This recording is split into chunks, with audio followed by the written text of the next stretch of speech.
Welcome to the second episode of Shit That's Keeping You Broke as a Creative Professional. As you can see, it's a little bit crowded today, and that's because today we're going to talk about gas. No, not the stuff that you pay $4 at the pump for that runs your car, or what you get from eating too much Taco Bell. Specifically, we're going to talk about gear acquisition syndrome, which is something that I know a lot of you are suffering from. And I did for a very long time, and I didn't even know it. And usually the first step is to admit that you have a problem. And I know, judging by the metrics on my own YouTube channel, that you nerds have a problem. You see, whenever I post a video that actually tries to help you with business, with techniques, with lighting, whatever, it doesn't do very well. Whenever I talk about a fucking camera, the views go up. This whole YouTube gear obsession, where you have all these YouTubers who don't actually make anything substantial, don't actually create any art, don't actually tell any compelling stories. It's just a pump and dump carousel of manufacturers releasing and YouTubers making cool stuff, aesthetically, visually appealing stuff that promotes and makes all of you feel like you can't make cool stuff if you don't buy the latest lens, light, gimbal, camera, whatever, because this camera has built-in ND filters and a different codec, and this light has a slightly higher CRI value, blah, blah, blah, RGB, whatever. It doesn't matter. Like, it doesn't fucking matter. For most of you out there, the gear you have, even if it's a freaking iPhone, is probably good enough, because let me tell you, your clients, they don't know the difference. Seriously, they cannot tell the difference. I can shoot on my little tiny Fuji X Pro 3 for vast majority of my client work, and it doesn't matter that I have a freaking GFX right here. Art is about holding a mirror to society and reflecting our values, asking people to feel emotions, to question things, and you're not going to get any of that from any of this shit and all the other shit that I have stacked over back there. Now, you can make the case that certain things like anamorphic lenses do add character to a story and can create compelling cinematography that assists the story, and that is a totally valid claim, 100%. But most of your clients are not asking you to shoot anamorphic. Let's take a little trip down memory lane with my own personal struggle with gear acquisition syndrome, because like many of you, there was a time when I was convinced that if only I had the best, latest cinema camera, the sharpest lens, like the latest aperture lights, my work would explode in quality, and the clients would just come knocking down my door, demanding for my time, all that stuff. And you know what? For a long time, that's what I did. I would make some money, and I would reinvest so much of it in buying new gear, and I was just stacking gear. And yeah, it was cool. Like, I don't have kids. I have a dog that's a dependent. So I don't really, I have a little bit more flexibility when it comes to being irresponsible with my money. But it wasn't actually making me more money to get all this gear. Look at this. This is a Condor Blue cage for the Fuji GFX 102 that I have right here. It is still in the box. I bought it a year ago because I thought, well, the new Fuji, it has updated cinema features. I might use it more as a dedicated video camera. And that's true. I do shoot quite a bit of video with it. But see this thing right here, this little L bracket that I have? It's $30 from Amazon, and it never leaves the camera because I shoot a lot of stills with this camera as well, and I like to be able to rotate it to shoot portrait orientation when I need it. So I just haven't felt the urge to use this cage, and thus I haven't even taken it out of the box, and I got it over a year ago. And that is just kind of like a microcosm of what focusing on gear looks like. Ultimately, most of you are getting hired to do a lot of the same stuff, like commercial projects, shoot some talking heads, shoot some B-roll, shoot some products, light it, etc. A vast majority of my shots are on a tripod. And I'm not shooting like a massive production where I have like a video village and ACs all over the place and gaffers and a crew. And so much of this gear is just like redundant for me. I have very basic minimal setups because I'm really lazy and I don't like carrying gear around, especially as I get older. And those of you who are working on those productions know damn well that most of that shit is rented. Or you hire people and they include their kit, in their rates. So there's no need for you personally, unless you're working as a gaffer, unless you're working as an AC, like there's no need for you to have a remote follow focus, which is, this is from Tilta to Nucleus M. It's actually really cool. I really like it.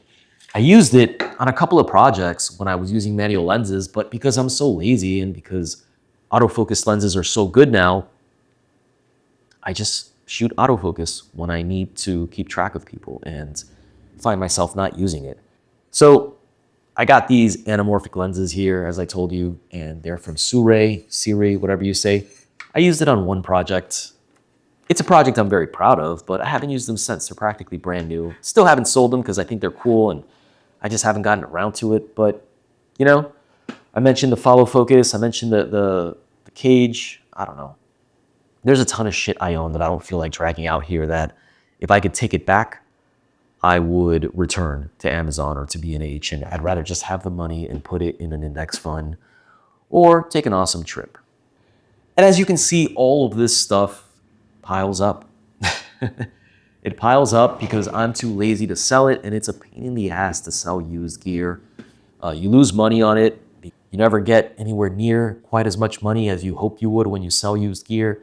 And then you got to go through the process of, making listings, weeding out the scammers and the bots and the people who are just kicking tires and who are lowballing you. And to my shame, this is something I'm going to confess to all of you. I'm going to be a little bit more vulnerable because I hope to stop some of you from doing this.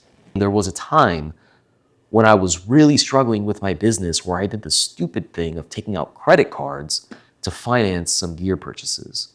Now, I have long since paid those off, and I obviously, don't have those issues anymore. But it was not very smart. Like, interest rates on credit cards are absurdly criminal, and they prey on people who have, shall we say, lacking in financial intelligence to make stupid-ass purchase decisions and, keep those balances off over time. That's how they milk you. And there's no need. There's no need to do that. When it comes down to making money, doing what we do, all of this just really doesn't matter as much as you think. And if you want to get down into the details to what does, you can watch my previous video, which talks all about relationships, which I promise you will take you a lot further in your financial success than any of this stuff will. But if you want to invest your money on something that will actually make a dramatic difference in your work, real tangible results, here it is. You listening? Personal projects. You heard that. Shooting for free.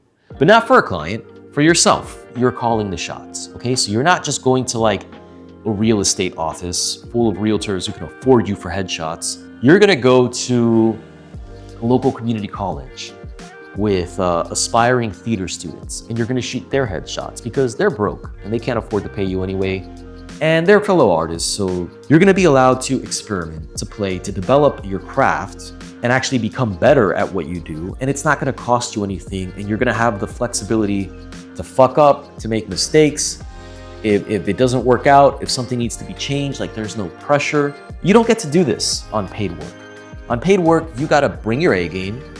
You gotta, you can give your input to the client. Obviously, you're there to consult as the expert, but ultimately you have to stick within the client's briefs and expectations. And they usually have a creative strategy already outlined. Client work is not the time to bring out that new fancy lighting setup that's a little weird, a little avant-garde that you've been thinking about.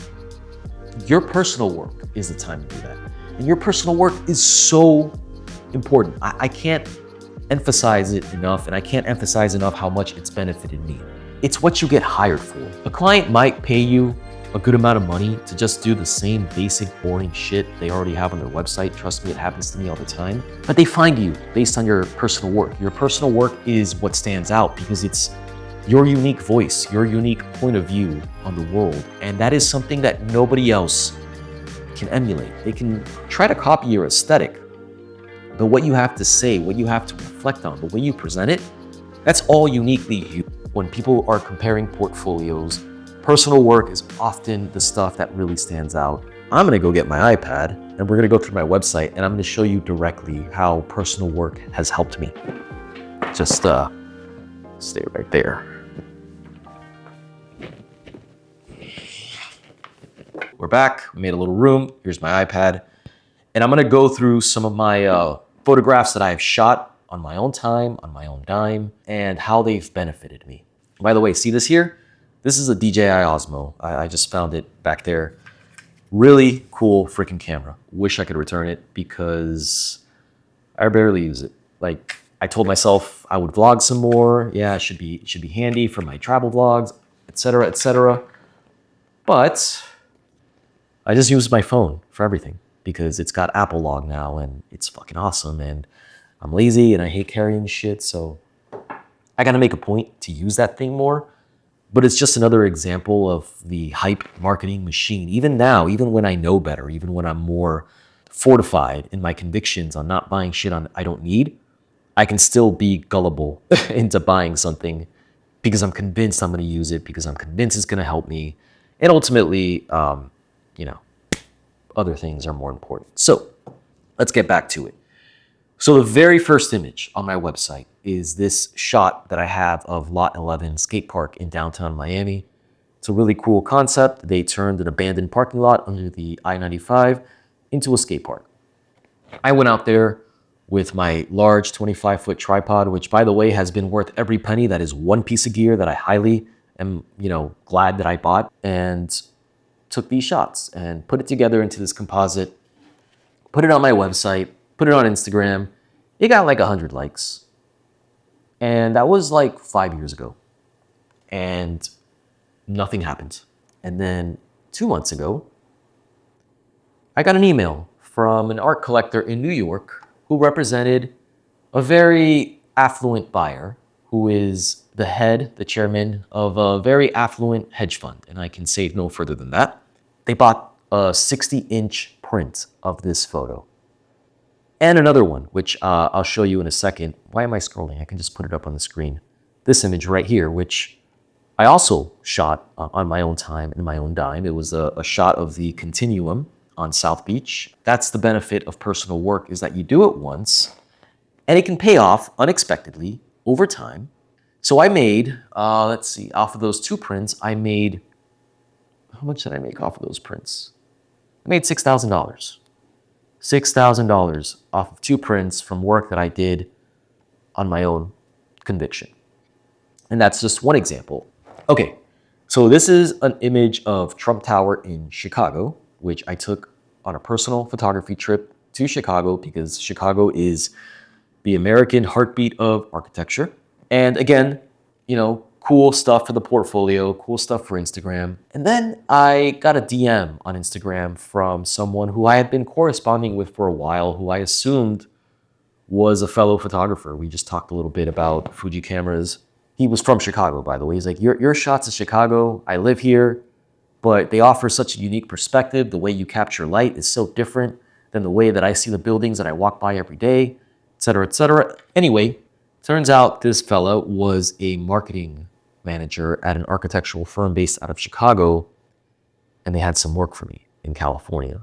And that turned into 2 paying gigs. So this video right here that I shot for an architect in Tempe, Arizona, who actually, that fella that I mentioned previously, Francisco, he connected me with this guy, and he was looking for someone to help film a documentary for a local artist based in Tempe. And he had designed a studio in the artist's backyard for her to work in. And the idea was to do a little mini documentary on the artist to kind of celebrate a lifetime of work to the local community. She's kind of like a name in the local Tempe area.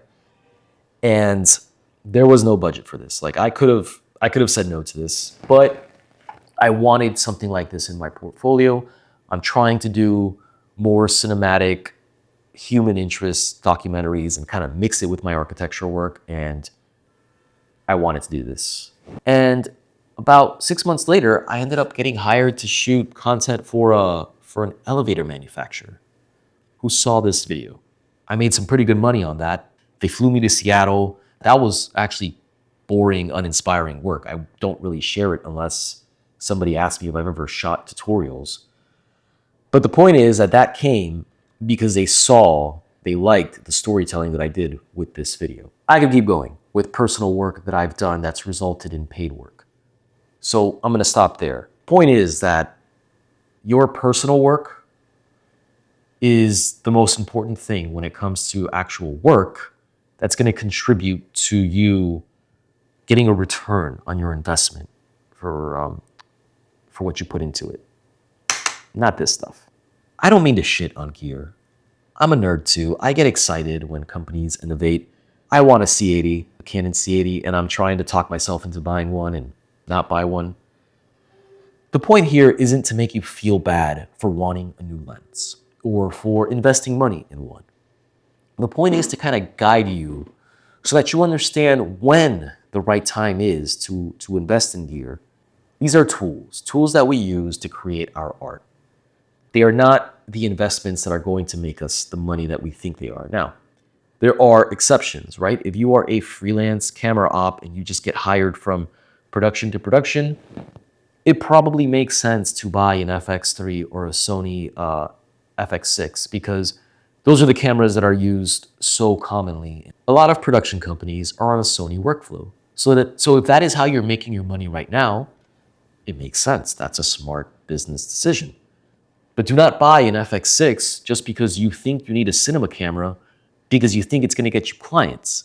The time to invest in gear is when you've reached a point in your craft where you either cannot do the things that you are envisioning with your current setup, or the new gear is going to make your life so much easier and it's going to save you so much time that it will pay for itself in just how much less stress you have, I guess.